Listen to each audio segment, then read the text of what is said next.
আসসালামু আলাইকুম। কেমন আছেন সবাই? আশা করি সবাই খুব ভালো আছেন। আলহামদুলিল্লাহ আমিও খুব ভালো আছি। আজকে একটু ঘুরতে যাব ঠিক করেছি। আর আজকে ছিল বৃহস্পতিবার। আমাদের আসলে শুক্রবার যাওয়ার কথা ছিল। কিন্তু আমরা শুক্রবার যাব না। কারণ ওই একটা দিন ছুটি থাকে। ও যদি একটু বাসায় রেস্ট না নেয় তাহলে কি ভালো হয় জিনিসটা? তাই আমি ওকে বলেছিলাম যে যেদিন তুমি অফিস থেকে আগে বের হতে পারবে সেদিন আমাদেরকে যেন বলে রাখে, তাহলে আমরা রেডি হয়ে থাকবো। তাহলে আমরা বের হয়ে যাব। এই যে আমরা বের হয়ে গেলাম। আর এসে দেখে এই জায়গাটা সব সময় জ্যাম থাকে। আমি আগের একটা ভিডিওতেই বলেছিলাম যে আমাদের এদিকে এত পরিমাণ জ্যাম থাকে, শুধু আমাদের এদিকে না, ঢাকা শহর সব জায়গায় প্রচুর পরিমাণে জ্যাম থাকে। এক জায়গায় যাওয়ার ইচ্ছা হলেও যেতে পারি না এই জ্যামের কারণে। তো যেহেতু আমরা কাছাকাছি একটু ঘুরতে যাচ্ছি, দিয়াবাড়ি হয়ে বউবাজার যাব, তাই এখানে আমাদের বাসায় রিক্সা নিয়ে গেলে হয়ে যায়, তাই আমাদের আসলে বেশি টাইম লাগে না। তো এই যে আমরা এখানে চলে আসছি, এখানে আমার হাজব্যান্ড দাঁড়িয়ে ছিল। যারা যারা এই জায়গাগুলো ছিলেন তাদেরা তো বুঝতেই পেরেছেন এটা কোন জায়গা, আমি আর না হয় বললাম না। তো এই যে আমার হাজব্যান্ড এখন রিক্সা ঠিক করছে।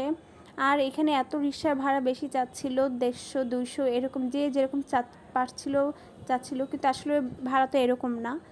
আর এই যে সেই দিয়াবাড়ি, এই মেট্রো রেলের রাস্তা, আসলে দিয়াবাড়ি অনেকটা পরিবর্তন হয়ে গিয়েছিল।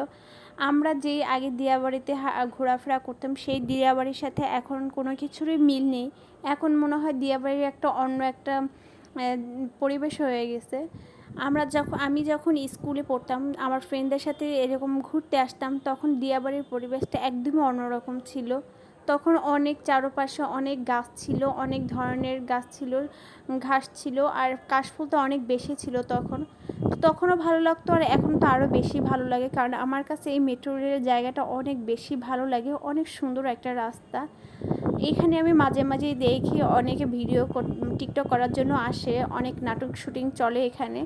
তো এই জায়গাগুলো আসলে অনেক সুন্দর, এর জন্য এখানে মানুষ বেশি বেশি আসে ভিডিও করার জন্য। আমি এখানে অনেক ধরনের টিকটক দেখেছিলাম, অনেক আপুরে এখানে এসে অনেক টিকটক করে। তো যাই হোক, আমার কাছে এই জায়গাটা ভালো লেগেছিলো দেখে আমি একটু বেশি ভিডিও করে নিচ্ছিলাম, কারণ আমার কাছে এই রাস্তাটা সত্যি অনেক বেশি ভালো লাগে, রাতেও খুব ভালো লাগে। তো এই যে আমরা চলে আসছি বউবাজারের দিকে। বউবাজার, এখানে একটা বাজার ছিল, ছোট্ট একটি বাজার। আমি জানি না এই জায়গাটার নাম কেন বউবাজার রাখা হয়েছে। তো এখানে অনেক শাক সবজি ছিল, মাছ মুরগি সব ধরনের জিনিসই ছিল, ছোট্ট একটি বাজার বলতে গেলে। জায়গাটাও একটা গ্রাম্য পরিবেশের মতো, এখানে আপনি সব কিছুই পাবেন, টাটকা শাকসবজি সব কিছুই পাবেন। তো এই যে আমরা একটু দেখে এখানে হাঁটা শুরু করলাম। আর এই রাস্তাগুলো সত্যি অনেক সুন্দর, চারপাশে অনেক গাছ ছিল, এগুলো আসলে নার্সারি ছিল। আর এখানে সব ধরনের গাছ, ফুল গাছ, আরও নানান ধরনের গাছ ছিল। আসলে আমার বাসায় গাছ ছিল, আছে এখনও কিছু গাছ, আরও নেওয়ার ইচ্ছা ছিল, কিন্তু আজকে আমার তো ঘোরার উদ্দেশ্যে বের হয়েছি, তাই আজকে আর কোনো গাছ কিনে নেই, কিন্তু হয়তো কোনো একদিন এসে আবার গাছ কিনে নিয়ে যাব। আমার কাছে গাছ খুবই ভালো লাগে, বিশেষ করে ফুল গাছ তো আরও বেশি ভালো লাগে। ফুল গাছ দেখলে আমি কখনোই ফুল বেশি একটা ছিঁড়ি না, মনে হয় গাছের ফুল গাছেই বেশি সুন্দর লাগে, হাতে নিলে ওই জিনিসটা আর বেশি সুন্দর থাকবে না। তাই আমি এখানে কিছু ভিডিও করে নিচ্ছিলাম। আসলে ফুল একটা নিষ্পাপ বাচ্চার মতো, একটা নিষ্পাপ বাচ্চা যখন জন্ম নেয় তখন সে যেমন পবিত্র নিষ্পাপ থাকে, ঠিক ফুলটাও তেমনই। এই যে দেখতেই পাচ্ছেন ফুলটা কত সুন্দর, আল্লাহর সৃষ্টির কোনো তুলনাই নেই। তো এখানে কত সুন্দর অনেক ধরনের গাছ ছিল, এই যে নার্সারিগুলো আপনি দেখতেই পাচ্ছেন। যারা যারা গাছ লাভার আছেন তারা অবশ্যই চাইলে এখান থেকে গাছ নিতে পারেন, এখানে সব ধরনের গাছ আছে। আর এখানে এসে দেখি একটা কাকা অনেক সুন্দর ফুলের টপের নকশির মতো কাজ করছে। এই যে গোল্ডেন কালার দিয়ে রং করে নিচ্ছে কালোর উপর, খুবই সুন্দর লাগছিল। জানি না এগুলোতে কি লাগাবে, ফুল গাছ হয়তো লাগাবে, আর খুবই সুন্দর করে সে আর্ট করছিল। আমি একটু দাঁড়িয়ে দাঁড়িয়ে ভিডিও করছিলাম। আসলে এক একটা মানুষকে আল্লাহ এক একটা গুণ দিয়েছে, তার কাজগুলো কি নিখুঁত, দেখতেই পাচ্ছেন কত সুন্দর করে করছিল। তো ওখান থেকে এসে আমি এখানে দেখি অনেক ধরনের ফুলের গাছ। আসলে আমি ফুলের গাছ দেখলে আমার কেন জানি খুবই ভালো লাগে, আমার ইচ্ছা করে আমি যদি সব নিয়ে যেতে পারতাম। তো যাই হোক, নিব কোনো একদিন ইনশাল্লাহ, যেহেতু আমার বাসায় এখন আছে তাই আমি এখন একটা নিব না তেমন একটা।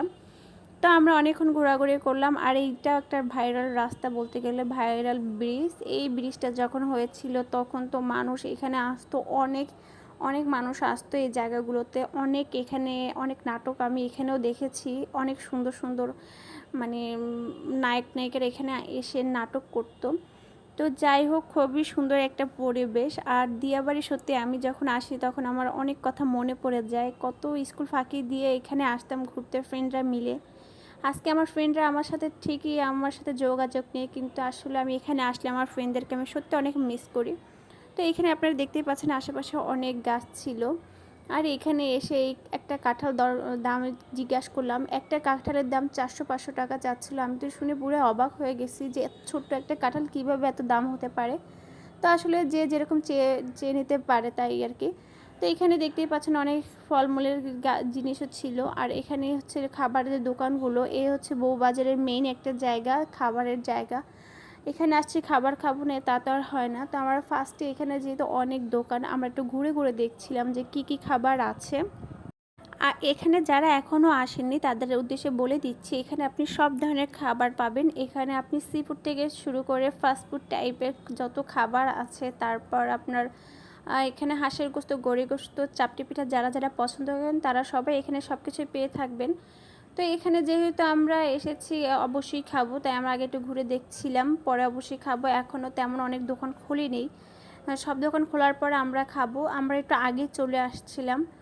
তো এখানে আমরা ঘুরে ফিরে দেখছিলাম, তো আমরা একটু পরে খাবো এটা সিদ্ধান্ত নিলাম, দেখে গেলাম আরও যখন দোকানগুলো ভালো মতো খুলবে তখন আমরা খাবো। তো কিছুক্ষণ হাঁটার পর দেখলাম একটা আইসক্রিম, তো আইসক্রিম নিয়ে নিলাম, 3টা আইসক্রিম খেয়ে নিলাম। আর আমি একটু বেশি হাঁটলে আমার খুব খারাপ লাগে, আমার পা ব্যথা হয়ে যায়। তো আইসক্রিম খেয়ে নিলাম, একটু এখানে বসেছিলাম। পরে দেখলাম এখানে পাঁপড় ভাজা আসছে, এই যে এক একটা পাঁপড় 10 টাকা করে। এর থেকেও বড় পাঁপড় আমাদের বাসার ওদিকে আছে, সেই পাঁপড়গুলো মজা লাগে। তো এই কাকা বলছিল খেয়ে দেখেন, খুব মজা লাগবে। তাই যে আবার পাঁপড় টাপড় খেয়ে যে এখানে এখন প্রায় সন্ধ্যা হয়ে যাচ্ছিল, এখানে আমরা এখন বসে পড়লাম। তো আমরা খাবার অর্ডার দিয়ে আসছি, এখানে বসেছি। এখানে আমি চিকেন চাপ দিয়েছিলাম আর ওরা কাবাব অর্ডার দিয়েছিল, 2 ভাই। তো আমি একটু চিকেন চাপে আগেই বলে রেখেছিলাম আমারটা একটু বেশি ঝাল দেওয়ার, কারণ আমি অনেক ঝাল পছন্দ করি।